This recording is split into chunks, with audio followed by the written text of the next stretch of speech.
Well, this is the historic city of Edinburgh hosting the start of stage 4 of the Aviva Tour of Britain. 113 riders taking the start, and one Labato in the yellow jersey. Yeah, it was unfortunate for Vakoc yesterday, crashing out and never starting this morning, but we started at the bottom of Edinburgh Castle. It's a man who was happy to be in Scotland there, Taylor Finney, and there is the leader of the Odell Direct Sprint Jersey competition, and that was Tom Stewart we were looking at. In fact, it was Peter Williams we were looking at. As they passed kilometre 0, there was a lot of action began to develop with riders trying to jump clear. And this is Mark Cavendish trying to get away. Tom Scully also involved with the action. Many attacks. It took a long period of time for the group of 6 to develop, and still we have many riders trying to go on the attack, and this is a group of 6 that did develop after 33.8 kilometres. And the composition of that leading group of 6 was Alan Marangoni of the team of Cannondale Garmin, Daniel Wyss, a Swiss champion on BMC, Matteo Trontin of Ethics Quickstep, Michael Carbol Svengard riding for Colt Energy, Jans van Rensburg of MTN Quebecer, and Rob Partridge of NFTO. But what it meant that this group of 6, they swept up the top positions on all the mountains and the sprints in the Odell Direct Sprints competition. But as they hadn't scored any points up until this stage of the contest, that the overnight leaders would still stay in position.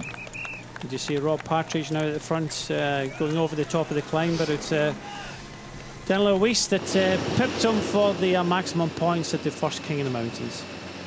And they stayed together as they went through the third, and now setting themselves up for the run to the finish with the hope that they would hold off the peloton. They had a lead of over 4 minutes at one point, but it was slowly being chipped away by hard work at the front of the peloton by the Movistar, with Alex Dowsett doing a massive amount of work.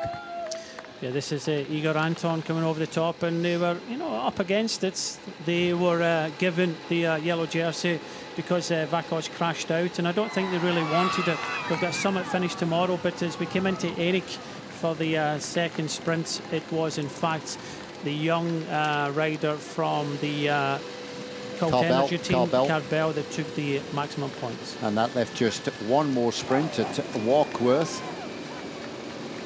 And over the line at Warkworth, it was the Swiss champion Wyss that was first, I was going to say, to the summit, because it did rear up. But then there was a significant development as the front group split into 2.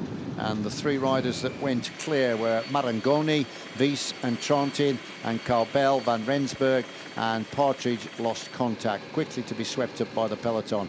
And on the front again, Alex Dowsett in his usual position with Ian Stannard and Frederick Frisson of Lotto Soudal were doing a lot of the chasing, and they finally got swept up with 17 kilometres to go. So it was down to Team Sky to try and bring the rest of the breakaway back. We had Marangoni, Trentin and Daniel Wyss, the Swiss champion. So with about 17 kilometres to go, everybody was back together, and it set itself up nicely for a bunch finish. And there was an attack immediately off the front by Martin Mortensen from Colt. He was joined by Stefan Kuing of BMC, the World Individual Pursuit champion, but their escape was quickly nullified as the Team Wiggins got onto the front with Sir Bradley Wiggins trying to set it up for Owen Doull. But then the lead was taken over by the British champion Peter Kenyuk, trying to raise the tempo to set it up for Viviani. And as we come into the last corner, it was Marcel Seberg trying to lead out Greipel with Seelig and Bosenhagen in the wheel, but just behind them was Stibar with Gaviria on the wheel.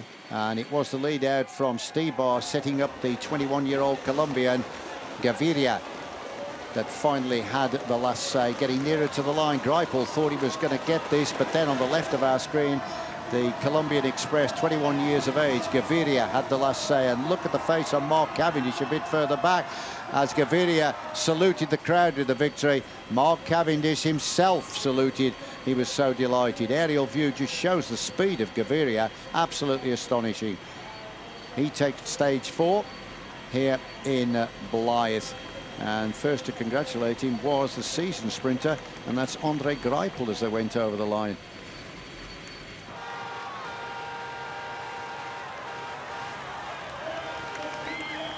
Fernando Gaviria of Ethics Quickstep, the young Colombian, showing a clean pair of heels to the rest. He's a current world champion at the moment for the Omnium on the track, and a man that'll be seriously in the frame for a medal in Rio for that track discipline. Fernando Gaviria, the winner of stage 4 of the Aviva Tour of Britain here in Blyth. Here he is, Labato. He's seen his lead cut actually with Edvald Boasson-Hagen moving into second position.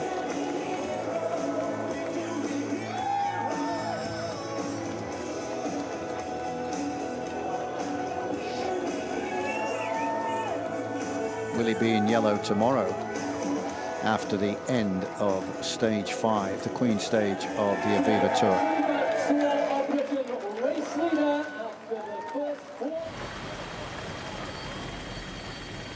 And here is the unofficial general classification after stage 4. Labato is still in yellow, but his lead has been cut to 4 seconds now ahead of Boasson-Hagen.